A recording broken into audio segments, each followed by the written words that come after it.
Oi, gente, sejam muito bem-vindos a mais um episódio da nossa série Eternamente Vocacionados aqui no nosso IGTV. E no episódio de hoje, quem trará para nós o seu testemunho, quem falará para nós da sua história de amor, será o nosso irmão consagrado da comunidade Obra de Maria, Edson Bueno.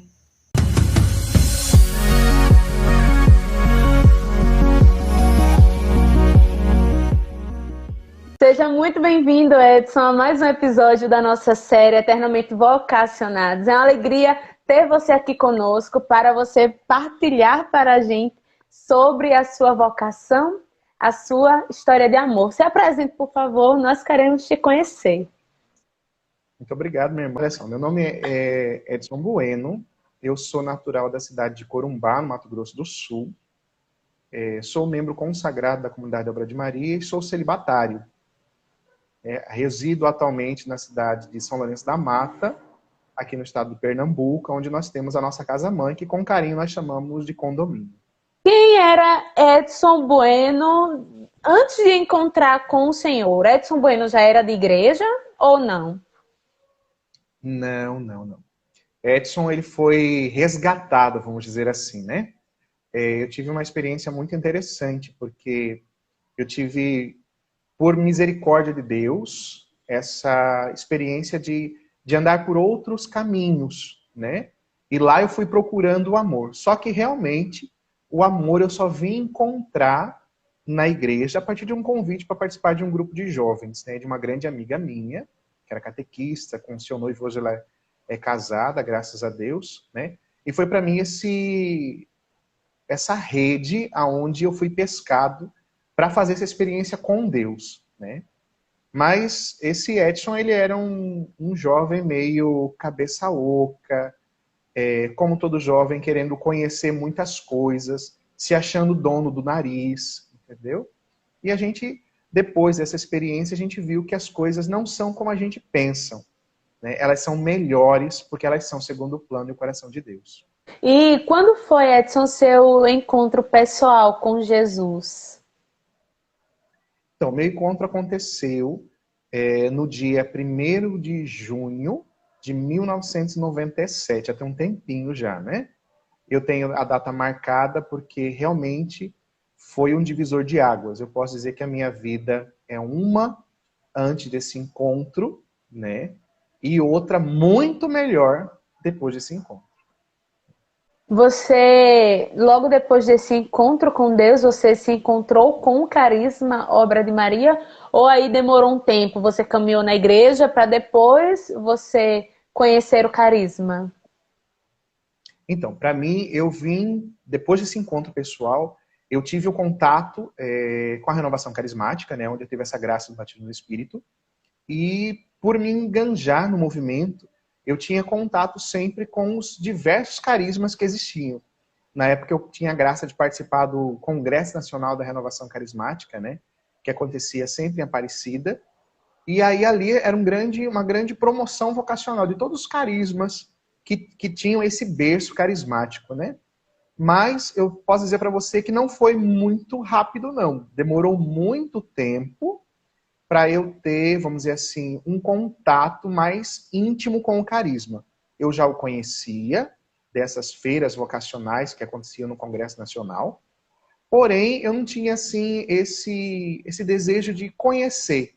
Conhecia como uma comunidade que fazia peregrinações. Isso eu já conhecia há muitos anos, mas esse desejo de entendê-la como um carisma, de conhecer e procurar saber mais, eu já não tinha esse desejo ainda, né?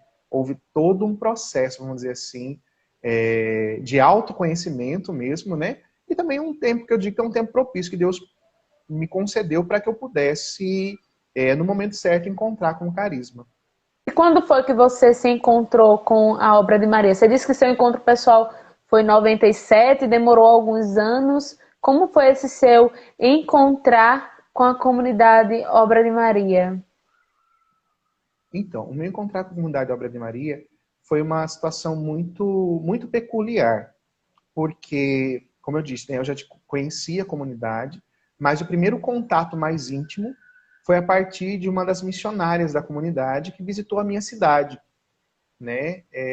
A minha cidade é uma cidade de fronteira com a Bolívia, no extremo oeste do Brasil.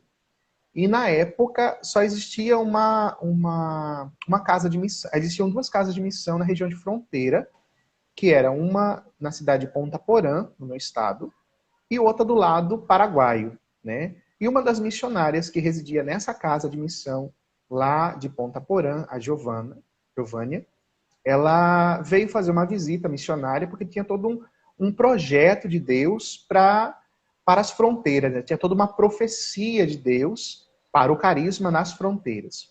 E ela veio para encontrar com um dos sacerdotes que era da minha diocese, que por coincidência é meu amigo, né?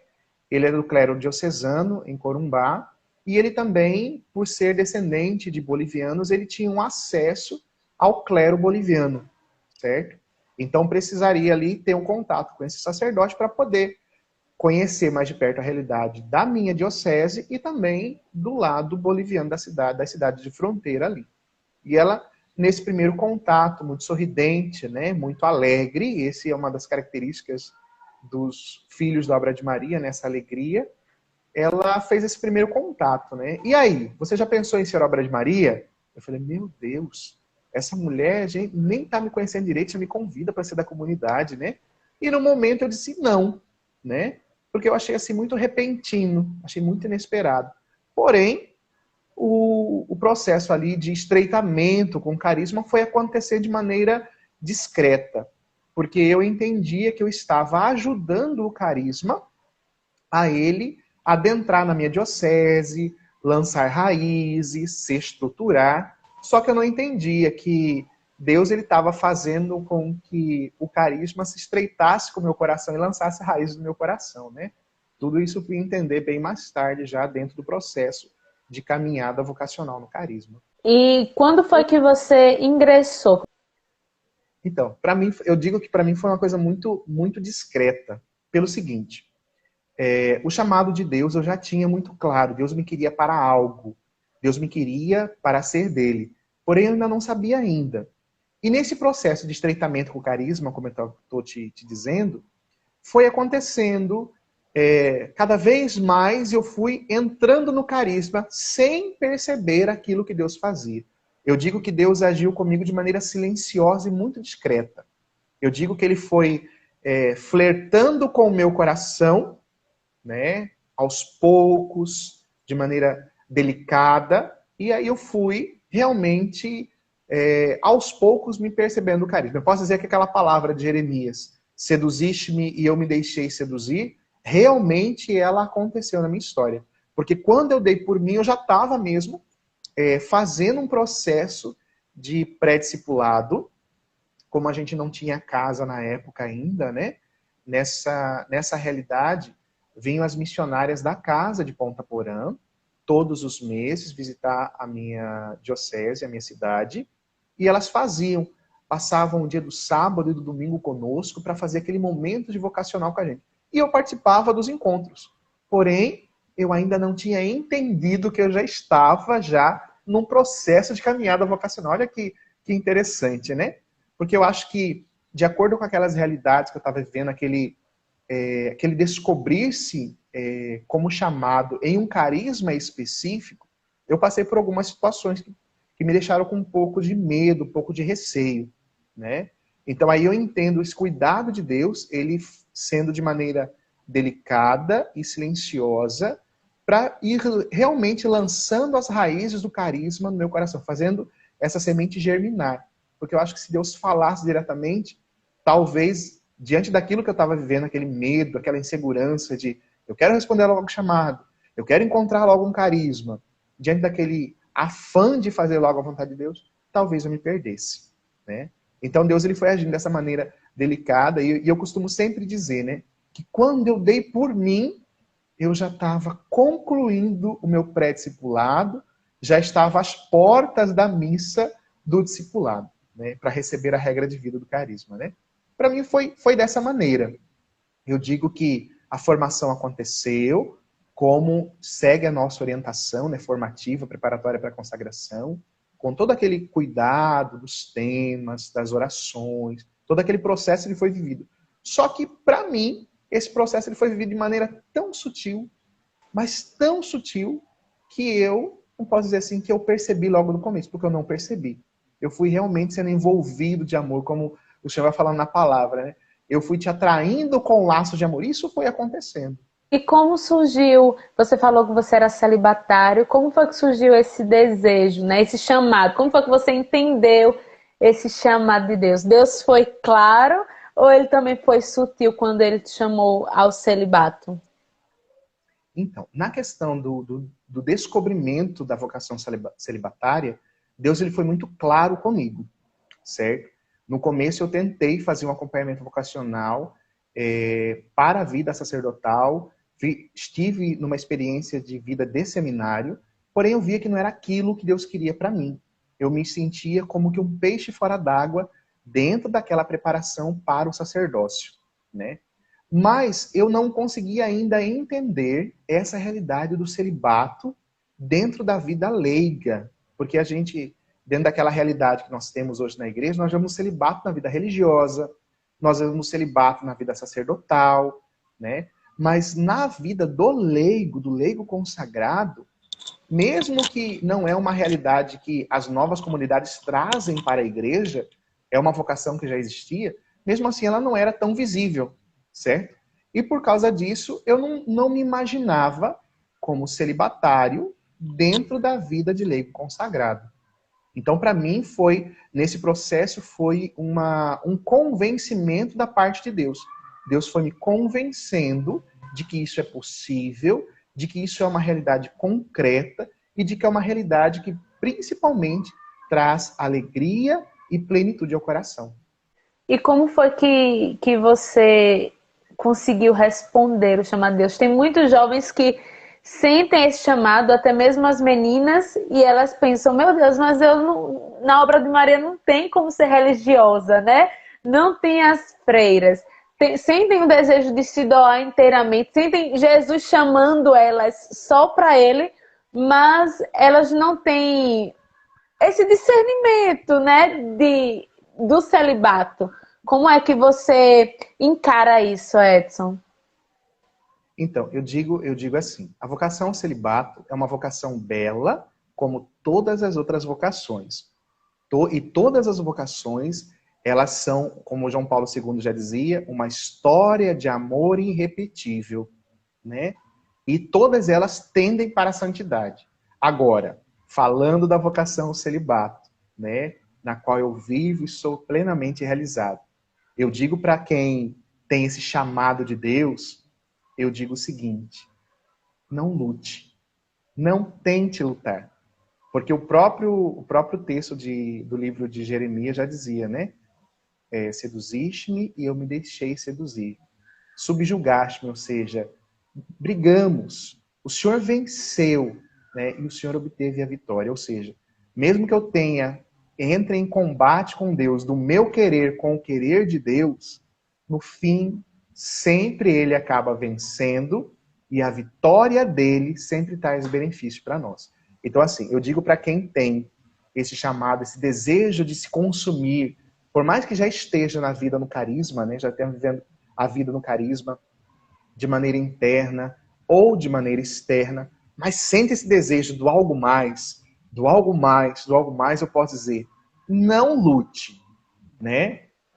Tenha coragem de dizer, Senhor, eis-me aqui, e começar também a dar o passo, né? Porque às vezes a gente tem aquele chamado de Deus para uma vocação específica, mas a gente não dá o passo porque a gente fica com medo daquilo que os outros vão pensar, daquilo que os outros vão dizer, não, mas celibato não é para você tão jovem. É sim, né? Não precisa ficar com muitos anos de idade para poder responder-se por sim. Porque o amor não espera.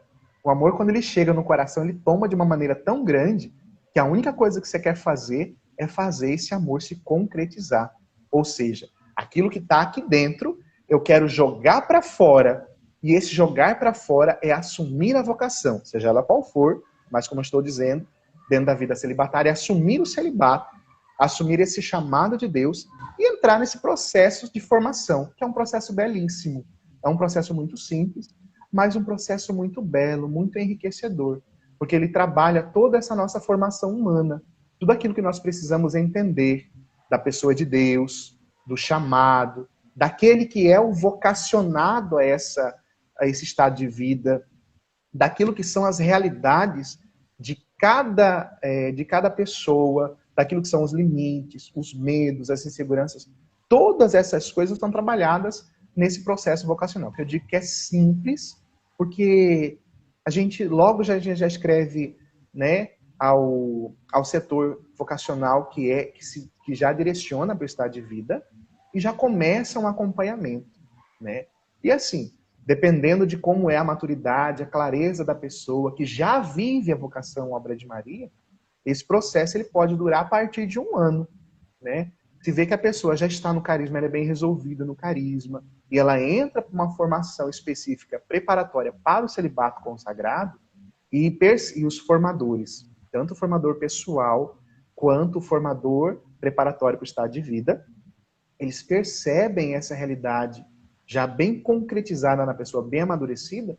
Esse processo, ele tem ali no mínimo 1 ano de caminhada, né? Mas eu posso dizer assim, parece pouco tempo? Parece, mas é um ano muito fecundo. É um ano muito bom de autoconhecimento e de reconhecimento da vontade de Deus.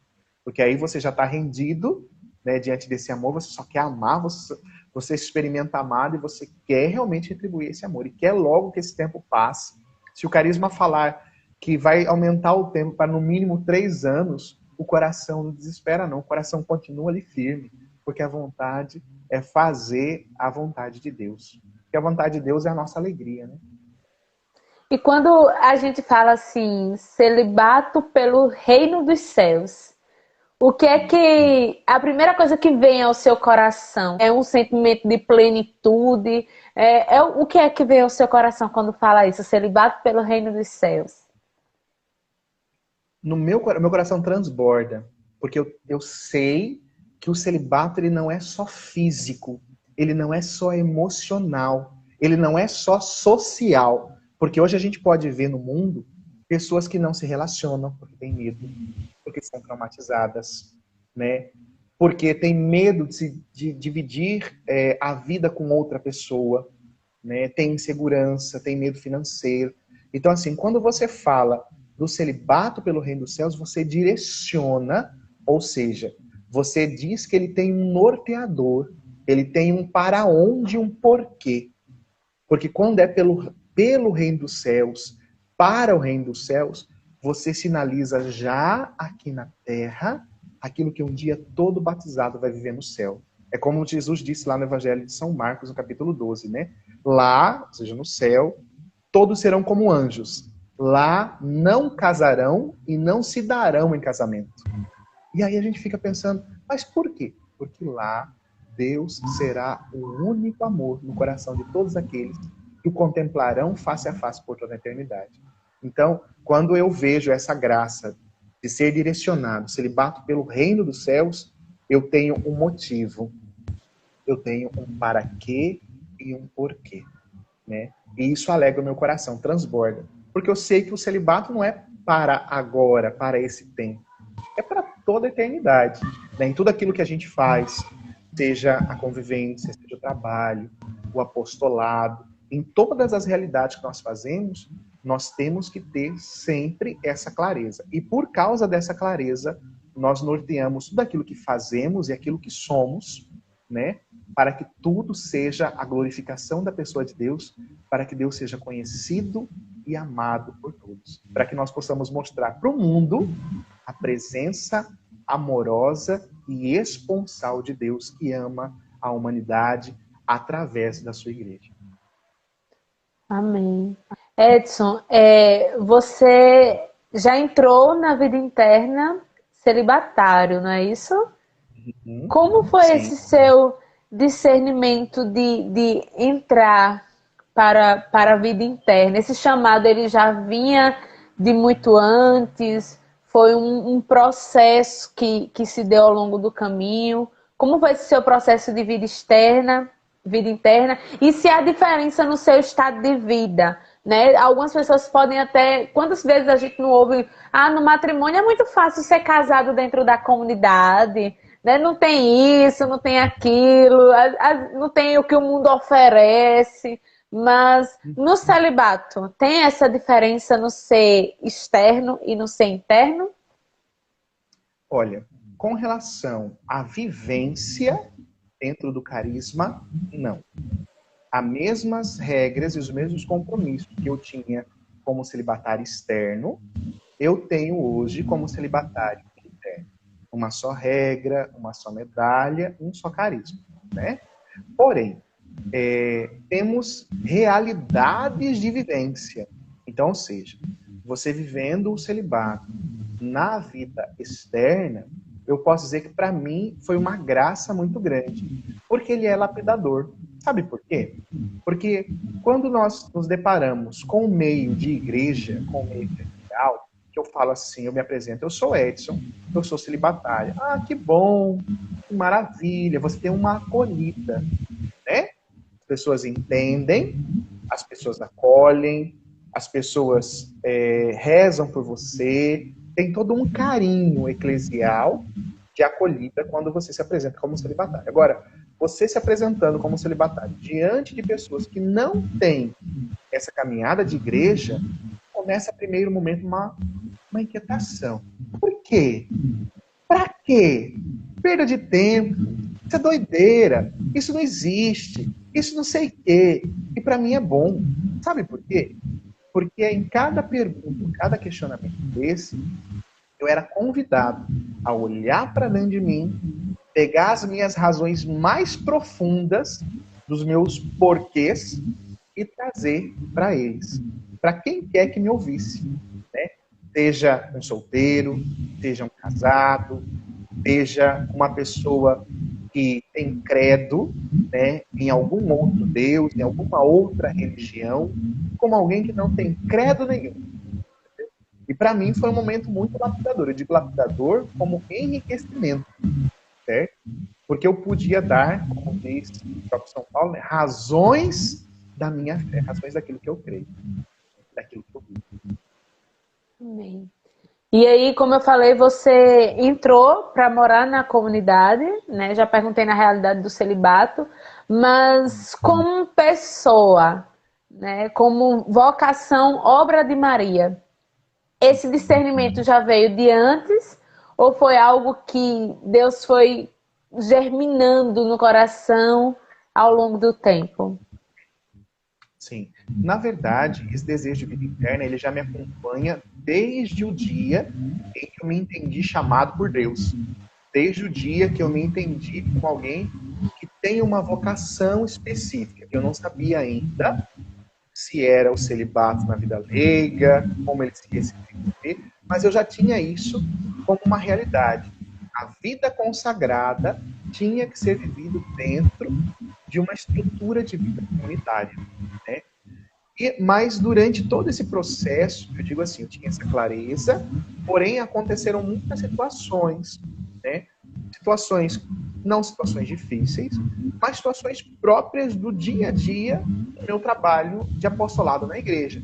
Ou seja, eu fui amadurecendo esse desejo, mas ao mesmo tempo eu fui assumindo compromissos na minha diocese, na minha paróquia, né? Que eu me vi ali, chegou um momento que eu me vi tomado de funções e eu me achava extremamente necessário ali. E era uma época de conflito, eu me sentia extremamente necessário ali, porém eu via Deus que me chamava para dar um passo a mais. E aí começou um processo, né, dentro de mim, que foi o assumir isso, não como só um chamado, mas como uma decisão pessoal.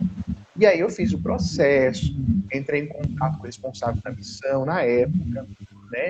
Fizemos todo esse caminho, né? Aí o conselho acolheu essa proposta, né?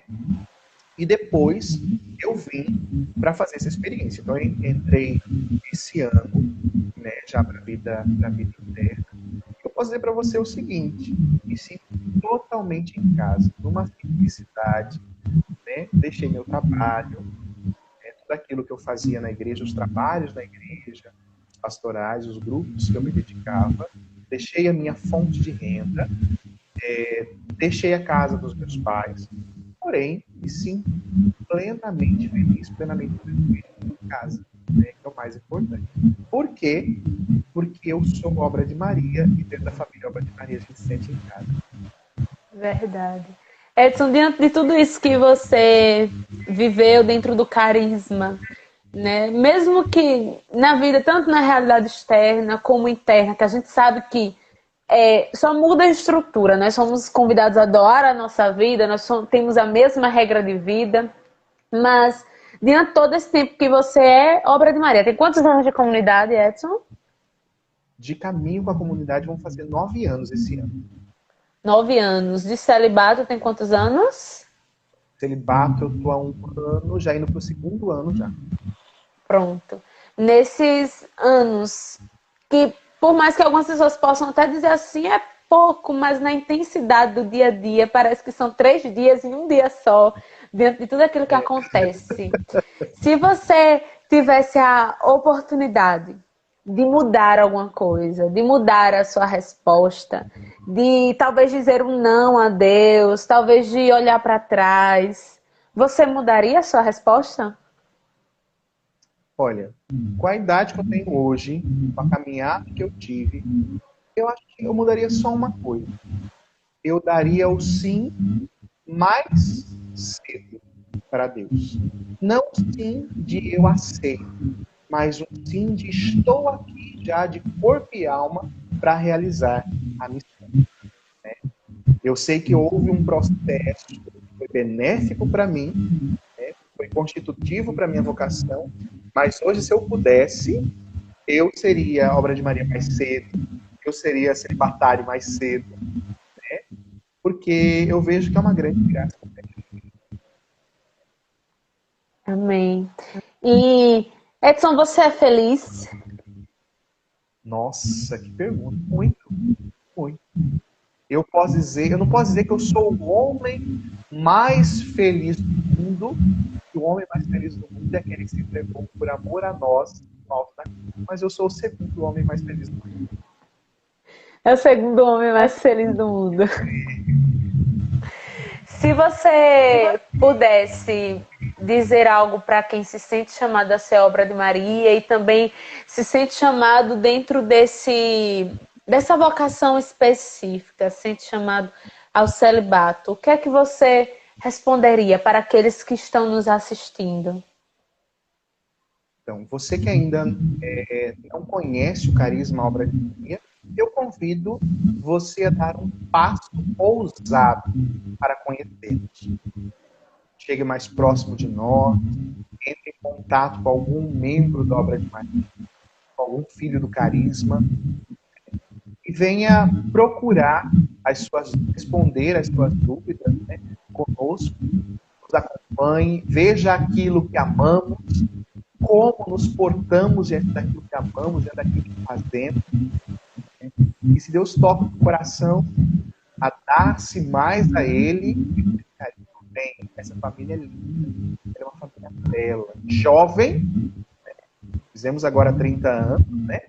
Mas uma família muito bela, que comporta homens, mulheres de várias idades, de vários estados de vida, sacerdotes, casados, solteiros e os celibatários. Né? E você que já tem esse caminhar na comunidade, mas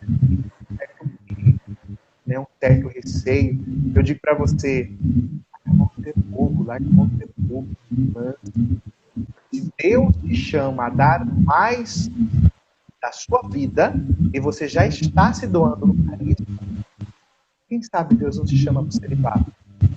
Se Ele te chama, já se lança, porque é um momento e um local onde você vai ser amado, o seu coração ele vai se dar em amor todo inteiro àquele que.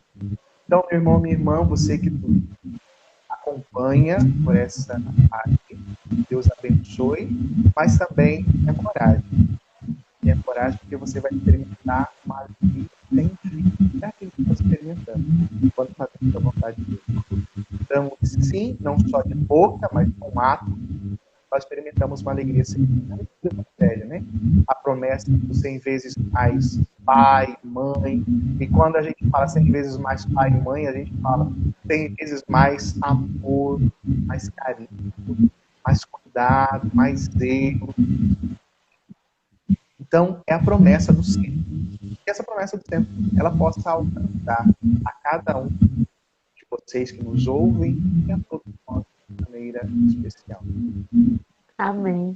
Edson, eu quero agradecer a você pela sua disponibilidade, mesmo diante das correrias, né? Nós sabemos que a casa-mãe é bem corrida, né? E eu agradeço muito pela sua disponibilidade, por ter doado um tempinho aí do seu dia para que pudesse partilhar conosco sobre a sua história de amor. Muito obrigado, meu irmão, e que Deus possa fazer a sua vocação cada vez mais fecunda. Amém, amém. Eu agradeço o espaço, porque para nós é uma grande alegria quando nós temos pessoas como você que se lançam nesses meios de comunicação para evangelizar. Esse grande, como o Papa João Paulo dizia, que a internet é o grande areópago do mundo moderno, é o grande local da comunicação, e que realmente tem sido feito um grande anúncio da pessoa de Deus, hoje, né, através dessa live, do carisma, obra de Maria, tem também a graça de ter sido anunciado e publicado também a vocação celibatária. Estou muito grato por você, muito obrigado. Que Deus abençoe, que Deus recompense, que a sua vocação seja frutífera. Né? E mais estamos juntos. Se precisar da gente também, a gente já se encontra, né, através do altar da Eucaristia, carisma, mas mais ainda. Tá bom, minha irmã? Precisando da gente, a gente está aí. Tá bom? Deus abençoe. Amém. Muito obrigada a você que participou da nossa série, mais um episódio da série Eternamente Vocacionados. Envie essa série para que outras pessoas sejam alcançadas. Comente, curta, compartilhe. Estamos chegando ao final da nossa série Eternamente Vocacionados. Tá certo? Deus te abençoe.